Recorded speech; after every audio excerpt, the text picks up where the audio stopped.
तो अब आते हैं डॉक्टर भीमराव, पहले अब पूरा पढ़ते हैं doctor B R Ambedkar ji के बारे में। One of the greatest leaders of Indian, ये सबसे ग्रेटेस्ट लीडर थे। Shares his first experience of caste based.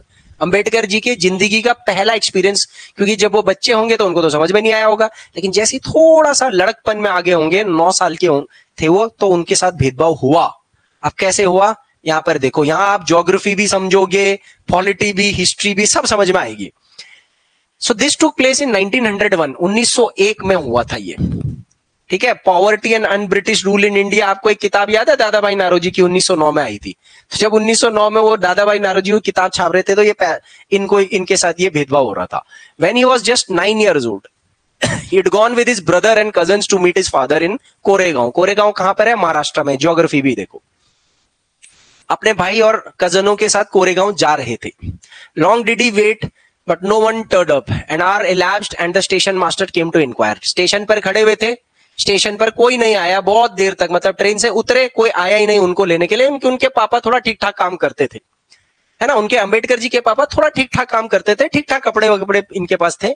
तो स्टेशन मास्टर आया और he asked us our tickets. तो स्टेशन मास्टर ने उनसे पूछा तुम्हारी टिकट दिखाओ। ठीक है, लो जी, we showed him the ticket. He asked us why we tarried and we told that we were bound to for Koregaon and that we were waiting for father or his servant to come।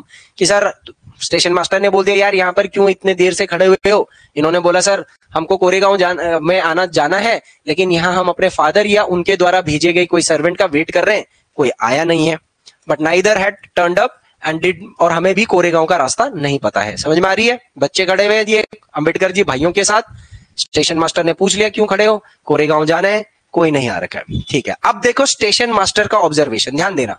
Ambedkar ji को देख करके train के station master की first observation देखो, जब वो मात्र 9 साल के थे, उनकी ऑब्जर्वेशन पूरी कैसे बदल जाएगी जब जैसी अंबेडकर जी की वो जाति पता लगेगी। तो अभी स्टेशन मास्टर को जाति का पता नहीं है, तो जब जाति का पता नहीं है, देखो, we were well dressed children from our dress और talk no one could make that we were the children of untouchables. देखो बोल रहे हैं कि हम अच्छे खासे कपड़े पहन करके खड़े हुए थे, अच्छी बात कर रहे थे, तो हमारे कपड़े और भाषा से कोई नहीं बोल सकता था कि हम दलित हैं, अनटचेबल्स हैं। Indeed, the station master was quite sure we were Brahmin children and was extremely touched at the plight in which he found us। देखो स्टेशन मास्टर का ऑब्जर्वेशन, उसने जिस तरीके से अंबेडकर जी और भाइयों की भाषा और उनका पहनावा देखा, तो उनको ऐसा लगा कि पक्का ये ब्राह्मणों के बच्चे होंगे। ठीक है जी। As is usual among the Hindus, the station master asked us who we are। और हिंदुओं में ये बहुत आम है कि अरे तुम कौन सी जाति के हो, ये पूछते हैं ना। तो स्टेशन मास्टर ने पूछ लिया कि अरे तुम लोग कौन हो, कौन सी जाति, कौन लोग हो। So without moment's thought, I blurted out that we were Mahars। सीधा बिना सोचे, अंबेडकर जी छोटे बालक थे, बच्चे थे, उनको पता नहीं था, उन्होंने बोल दिया हम महर हैं साहब। अब ये महर शब्द सुनकर के स्टेशन मास्टर का क्या हाल होगा देखो। Mahar is one of the communities which were, ये देखो स्टेशन मास्टर बहुचक्का हो जाएगा। तो महर कौन होते हैं? Which were treated as untouchables in the Bombay presidency. Bambai का जो ब्रिटिश बंबई का प्रांत था, वहां महर जाति हुआ करती थी, वो lower caste, scheduled caste, untouchable थे। He was stunned. Station master भौचक्का। देखो स्टेशन मास्टर का क्या हाल हो गया भाई साहब, आंखें फटी की पटी रह गई उसकी। His face underwent a sudden change and we could see that he was overpowered by a strange feeling of repulsion. This is important sir, strange feeling of repulsion. Station master भौचक्का हो गया कि अबे मैं तो इनको ब्राह्मण का लड़का सोच रहा था, ये तो निकल गए दलित के लड़के। और एकदम से वो स्टंड हो गया, एकदम स्थिर हो गया, और एक तरीके से उनसे पीछे को हो गया कि यार दूरी बनाए रखूं इनसे। क्यों दूरी बनाए भैया? As soon as he heard my reply, he went away to his room and was stood where we were। सुनते ही वो निकल लिया, इनकी मदद करने की परिस्थिति में अब नहीं रहा, वो निकल लिया भाई साहब अपने कमरे में, और वो अंबेडकर जी लोग वहीं के वहीं रह गए। 15 to 20 minutes elapsed, 15-20 मिनट निकल चुके हैं। The sun was almost setting, सूरज ढल रहा था। Our father had not turned up, nor had he sent any servant, and now the station master had also left us। भाई साहब, उस जमाने में छोटे बच्चों को स्टेशन मास्टर ने शाम ढलना, रात होने में ही छोड़ दिया, कोई नहीं आया। We were quite bewildered, and the joy and happiness which we felt at the beginning of the journey gave way to feeling of extreme sadness। और हमको गुस्सा आ रहा था, और जो उस जर्नी में आते वक्त हमें मजा आ रहा था कि कोरेगांव जाएंगे, पापा के पास जाएंगे, खेलेंगे कूदेंगे, ये हर वो है, अब गुस्सा हो गया, दुख में बदल गया, कोई मदद नहीं कर रहा है। After half an hour, the station master returned and asked us what we proposed to do। ठीक है, स्टेशन मास्टर थोड़ी बहुत दया रही होगी।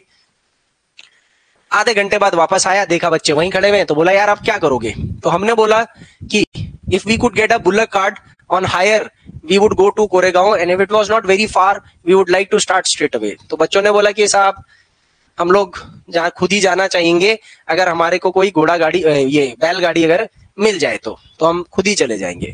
There were many bullock carts plying for hire, बहुत सारे स्टेशन के बाहर बैलगाड़ी खड़ी हुई थी जाने के लिए। But my reply to the station master that we were Mahars had gone round among the cartmen and not one of them was prepared to suffer being polluted and to demean himself carrying passengers of the untouchable class. demean, यहां पर देखो demean और polluted, demean और polluted शब्द को याद रखो। अभी देखो इंपॉर्टेंट है कि मेरे रिप्लाई सुन करके स्टेशन मास्टर और वहां जो बैलगाड़ी वाले लोग थे वो ठीक ठाक जाति के लोग होंगे, उनकी भी आंखें चौंधी आ गई कि यार इन दलितों के बच्चों को अपनी बैलगाड़ी में बिठाएंगे तो हमारी बैलगाड़ी दूषित हो जाएगी, पॉल्यूटेड हो जाएगी ना, गंगा जल छिड़कना पड़ेगा, है ना। तो इसीलिए सब ने उनको ले जाने से बैलगाड़ी से भी किनारा कर दिया। ये कहानी कितनी इंटरेस्टिंग है, ट्रू स्टोरी है, दो stories that touch the aspirants. बहुत इंपॉर्टेंट फिल्ट्रेशन है, ध्यान दो। अब ये स्टोरी को मैंने कैसे फिल्टर करा है, हो सकता है कि आप अपने तरीके से भी इसको फिल्टर कर सको, पर मेरे नजरिए से देखो इसको। Ambedkar's experience, first experience on caste based discrimination. सबसे पहले इसको लिखो, लिखो इसको, अंबेडकर जी का क्या एक्सपीरियंस था, कब हुआ, उसका साल मेंशन कर दिया 1901। कितने साल के थे वो? 9 साल के थे। और क्या कर रहे थे? ट्रेन से ट्रैवल कर रहे थे कोरेगांव महाराष्ट्र। कोरेगांव याद रखिएगा महाराष्ट्र में, ये बेलगांव कर्नाटका में है, बट कोरेगांव, गोरगांव, मुरगांव, ये सब ऐसे गांव गांव वाले शब्द महाराष्ट्र में, सदर्न महाराष्ट्र खासतौर पर वहां बहुत होते हैं। बस बेलगांव कर्नाटका में है, जहां गांधी जी का पहला सेशन हुआ था 1924 में, अध्यक्ष थे वो कांग्रेस के। स्टेशन मास्टर का अब मैंने यहाँ व्यू पॉइंट निकाला है। क्यों भैया? समाज का नजरिया हमारे लिए बहुत मायने रखता है। हम हिस्ट्री की चीजों को अगर फील करके नहीं पढ़े तो बकवास है हिस्ट्री पढ़ना। अब स्टेशन मास्टर और उस समाज, और ये सेम थॉट आज भी है ना। सबसे पहले तो उनकी क्या सोच थी, विदाउट नोइंग कास्ट, बिना कास्ट के क्या सोच थी कि the boys are well dressed, the boys looks educated, the boys must probably be Brahmins. लड़के अच्छे लग रहे हैं, खाते पीते घर के, ब्राह्मण होंगे।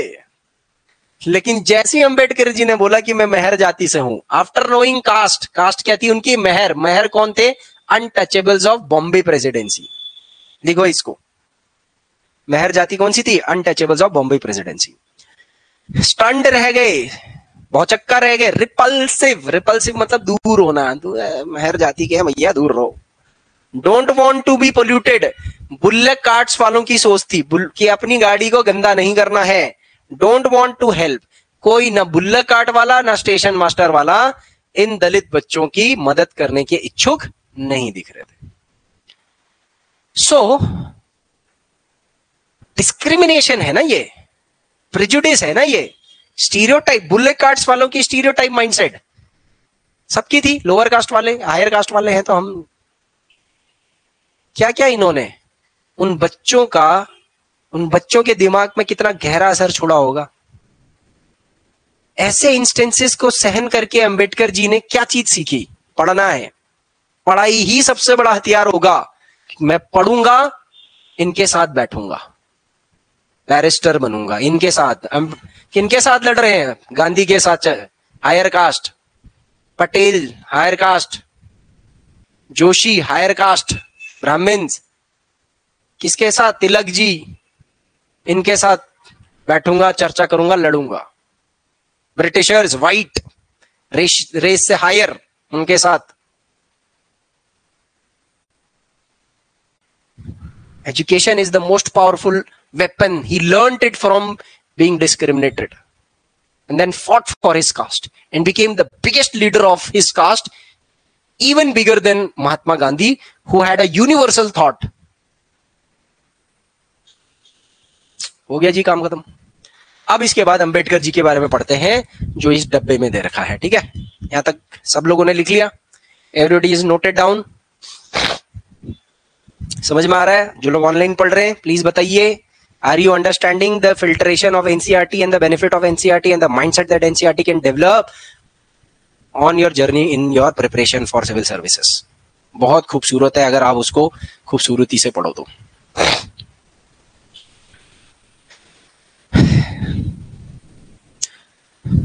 बहुत ताकतवर, बहुत सुलझे हुए और बहुत कॉन्फिडेंट बन जाओगे एनसीईआरटी पढ़ करके फॉर यूपीएससी। मतलब स्कूल के उससे नहीं, स्कूल का बच्चा तो कुछ नहीं पता होता है, लेकिन एस्पिरेंट जो पढ़ता है तो बहुत दिमाग से, दिल से पढ़ता है, समझ के पढ़ता है। और आप देखिएगा कि आप जब भी डिबेट करोगे ना, आपके पास अपने हर एक तर्क का, आपके पास अपने ही लॉजिक का एक्सप्लेनेशन होगा। Now let's study about Ambedkar ji. So doctor Bhimrao Ambedkar, ये उनका टाइमलाइन है 1891 to 1956। Considered as the father of Indian constitution, ये याद रखना है। Best leader of the Dalit, ये याद रखना है। Fought for the rights of Dalit community, ये इनका सबसे बड़ा अचीवमेंट है, ठीक है, ये याद रखना है। पैदा हुए थे मेहर जाति में, ये अभी उन्होंने खुद बता दिया। मेहर जाति अनटचेबल्स थे, पुअर थे, कोई जमीन नहीं थी, ठीक है, no land, and children born them also had to work on there to the work their parents did. जो काम उनके पेरेंट्स करते थे, साफ सफाई, गंदगी साफ करने का, वो इनको भी करना पड़ता था। अपनी खुद की कोई जमीन नहीं है, गरीब है, अनटचेबल्स है। बहुत छोटे स्पेस में रहते थे, मेन विलेज से बाहर। Schedule caste used to live outside on the outskirts of the main village and were not allowed to enter into the village. गांव में क्या है? सब कुछ है, दुकान है, मंदिर है, पानी है, वेल है, बाथिंग घाट है, सब कुछ है, इनको लिए कुछ नहीं। He was the first person from his caste who completed college education and went to England and become a lawyer. महर जाति के पहले व्यक्ति, ध्यान देना मेरी बात को, महर जाति के पहले व्यक्ति जिन्होंने अपनी शिक्षा पूरी करी उस जमाने की। कौन सी शिक्षा? 12th स्कूलिंग पूरी करी, फिर ग्रेजुएशन के लिए लंदन गए। इनके पास 56 से ज्यादा डिग्रियां थी, पढ़ाई का तो इनका क्या ही वो कहे, और लॉयर बने। Then he encouraged Dalits to send their children to school and college, क्योंकि वो खुद भी गए और वो उस एजुकेशन की ताकत को समझे। जाति का कई जगह पर वो जाति का कास्ट बैरियर उन्होंने तोड़ा। So he also urged Dalits to take different kind of government jobs in order to move out of the caste system. बहुत सारे लोगों को, दलितों को उन्होंने प्रेरणा दी, सरकारी नौकरी करिए, जाति के बंधन से बाहर निकलिए। He led many efforts of Dalits to gain entry into temples. बहुत सारे मंदिरों में दलित्स की एंट्री के लिए संघर्ष करा, वो हम आगे देखेंगे हिस्ट्री में। बट हम अभी सोशल साइंस पढ़ रहे हैं ना, तो डिस्क्रिमिनेशन समझते हैं। बाद में वो लेकिन बुद्धिज्म में कन्वर्ट हो गए। लास्ट में, मतलब आजादी के बाद जब सब कुछ मिल गया था, रिजर्वेशन भी दिलवा दिया इन्होंने कॉन्स्टिट्यूशन में एससीज के लिए, लेकिन खुद हिंदू धर्म को छोड़ करके बौद्ध धर्म में चले गए। अब एक सवाल पूछा जाता है कि यार ये बौद्ध धर्म में ही क्यों जाते हैं शेड्यूल कास्ट वाले? तो ऐसा माना जाता है कि बौद्ध धर्म में सब लोगों को बराबर ट्रीट किया जाता है, वहां पर कोई धर्म नहीं हो, जाति नहीं होती है, ऐसा माना जाता है। तो in his speech search for religion that treated all members equally, तो बौद्ध धर्म में सबको बराबर माना जा रहा था, इसलिए उन्होंने बौद्ध धर्म को अपनाया।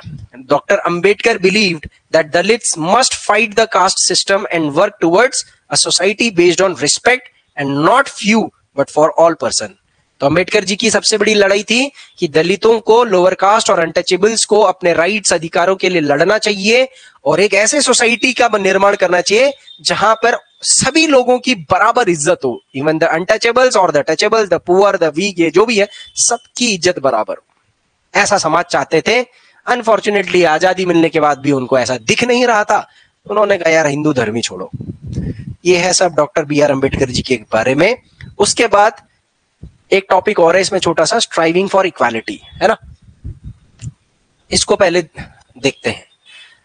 पहले हम ये बातें लिख लेते हैं, फिर उसके बाद थोड़ा सा मुझे लग रहा है कि बचेगा तो उसको हम कल ही करेंगे अब, क्योंकि है उसमें भी काफी कुछ एक्सप्लेन करने वाला। So about doctor B R Ambedkar, timeline जरूर याद रखिएगा, एक अप्रॉक्स याद रखना, 1891 से लेकर के 1956।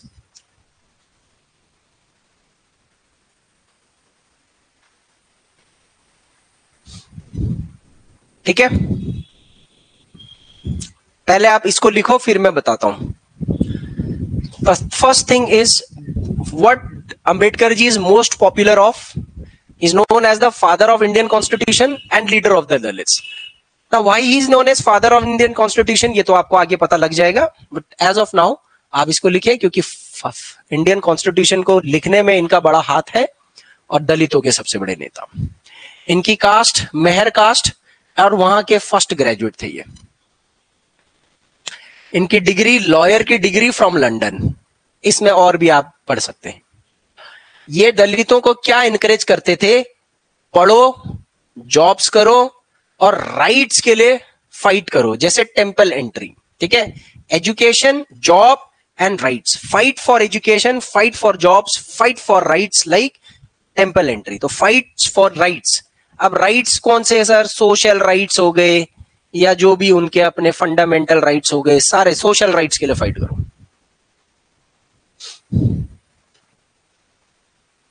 एंड इनका रिलीजन कौन सा था? तो शुरुआत में ये हिंदू थे, बाद में बुद्धिज्म में कन्वर्ट हो गए. लेकिन आपसे सवाल पूछा जाएगा कि why Ambedkar converted himself into Buddhism? So he converted into himself because all are treated equally in Buddhism. बिल्कुल शॉर्ट कर दिया मैंने. बौद्ध धर्म में सबको बराबर मान्यता प्रदान की जाती है, उसमें भेदभाव नहीं होता है. हालांकि प्रैक्टिकली थोड़ा है अभी भी इसमें, बट उस धार्मिक विश्वास के हिसाब से बौद्ध धर्म में समाज के अंदर सब बराबर माने गए. इसलिए अंबेडकर जी ने बुद्धिज्म की तरफ अपना रुख अपनाया. आज भी समाज के अंदर बहुत सारे लोअर कास्ट के लोग आपने देखा होगा, जब उनको न्याय नहीं मिलता है तो वो अपना धर्म परिवर्तन कर देते हैं और खास तौर पर जैसे बुद्धिज्म की तरफ चले जाते हैं. ऐसे रोहित वेमुला का केस था तो उनकी मदर ने बुद्धिज्म की तरफ रुख अपनाया था. बहुत सारे लोग दूसरा धर्म अपना देते हैं. कई लोग इस्लाम अपना देते हैं, लोअर कास्ट के लोग, जब उनको अभी भी जाति व्यवस्था में उनको हायर कास्ट का एट्रोसिटीज फील होता है. तो so he is known as father of Indian constitution, leader of Dalits, Mahar caste के थे, लंदन से डिग्री ली बैरिस्टर की, लॉयर की, और एजुकेशन, जॉब और राइट. एजुकेशन, जॉब, राइट, तीन चीज याद रखना जिसके लिए वो लड़े हैं. आगे बहुत सारे इंस्टेंसेस आएंगे. और उनका धर्म हिंदू था, बाद में वो बुद्धिज्म में कन्वर्ट हुए. क्यों कन्वर्ट हुए?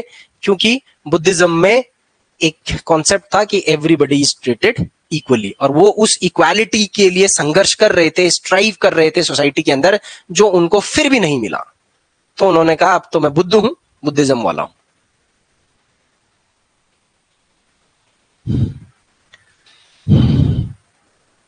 Is this clear? क्लियर है सबको? अब इसमें थोड़ा 10-15-20 मिनट का थोड़ा और बचा हुआ है, क्योंकि ये 6th class NCERT class social science का सबसे लंबा चैप्टर है. इसके बाद वाले चैप्टर थोड़े उतने लंबे नहीं है, जितना जैसे फर्स्ट चैप्टर जितना था उतने जैसे हैं.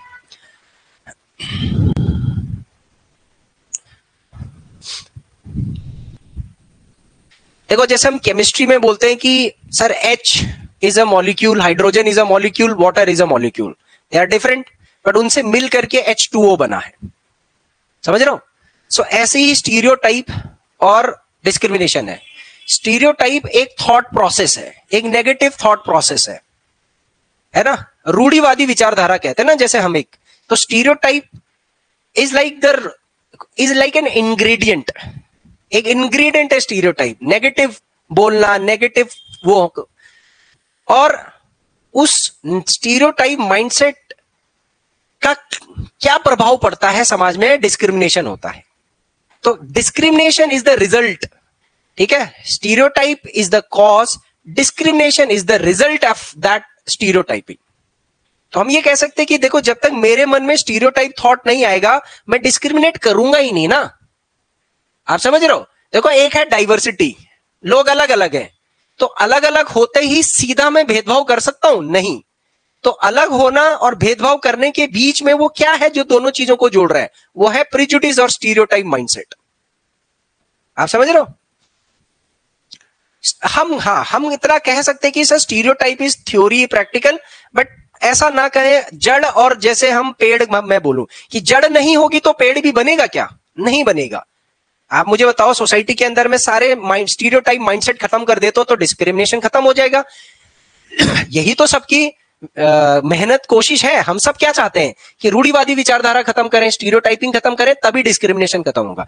डिस्क्रिमिनेशन सीधा खत्म नहीं होता है। We have to understand the root cause. तो ये जड़ है स्टीरियोटाइप, है ना। कल थोड़ा और अच्छे से मतलब थोड़ा और इसको खत्म करेंगे ना, इक्वालिटी का जब हम पढ़ेंगे तो और इसको मैच्योरली गैदर करते हैं।